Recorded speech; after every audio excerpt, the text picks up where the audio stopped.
Novembro chegou, o mês de combate ao câncer de próstata. Saiba mais com o Dr. Rafael Zanotti, médico especialista urologista do AC Camargo Cancer Center.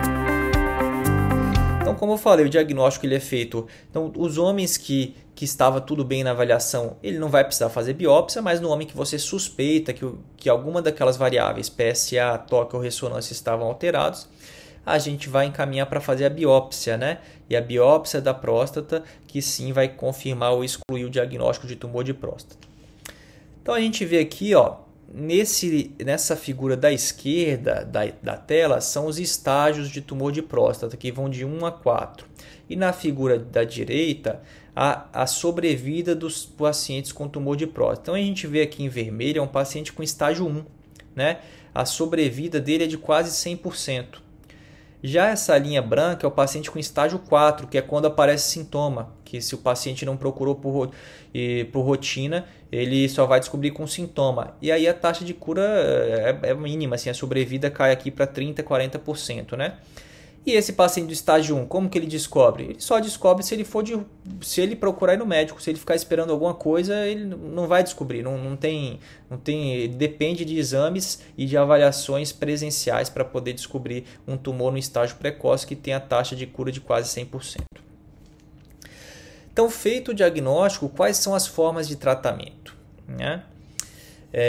Existe para alguns tumores a possibilidade de fazer uma vigilância desse tumor, e essa vigilância não depende só de consulta de acompanhamento, ela depende de exames invasivos, depende de ressonância, de biópsia de próstata, que às vezes a cada 6 meses, 1 ano.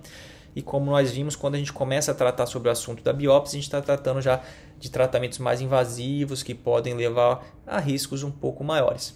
Mas para os pacientes que têm tumor muito brando, caso ele queira, que nem todo paciente quer também, caso ele queira, ele pode discutir com o médico dele a possibilidade da vigilância ativa, os prós e contras desse método. Isso ocorre na minoria dos pacientes. A maioria dos pacientes tem algum tipo de tumor que não permite ele fazer a vigilância, que ele vai ter que tratar. Então, quando fez o diagnóstico, você fez os exames e viu que a doença está localizada só na próstata, com os exames, os principais métodos de tratamento são a radioterapia e a cirurgia, né? Para o paciente que infelizmente faz um diagnóstico muito avançado, muito tardio, aí a gente já passa para os tratamentos paliativos. Então a radioterapia e a cirurgia são para a vigilância ativa para acompanhar nos pacientes que podem.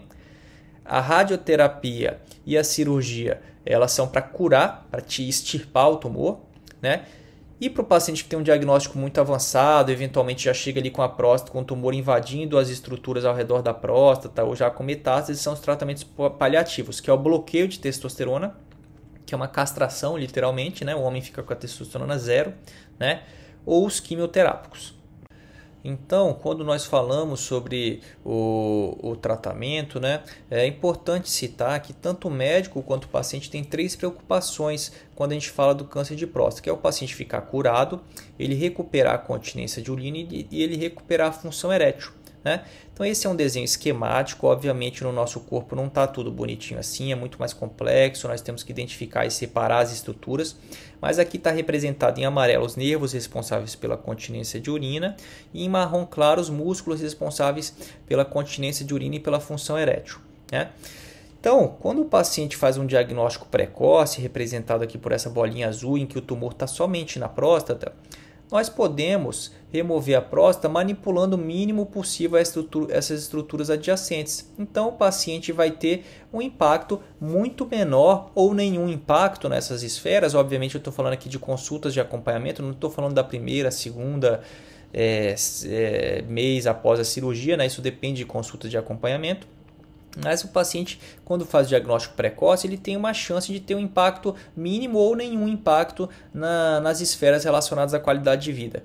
Já um paciente que faz um diagnóstico tardio, que eventualmente ele não ia de rotina e foi tardiamente no médico e fez um diagnóstico de um tumor de próstata que já está querendo sair da próstata, então a chance, na verdade, é quase certeza que esse paciente vai ter sequelas relacionadas ao tratamento, né?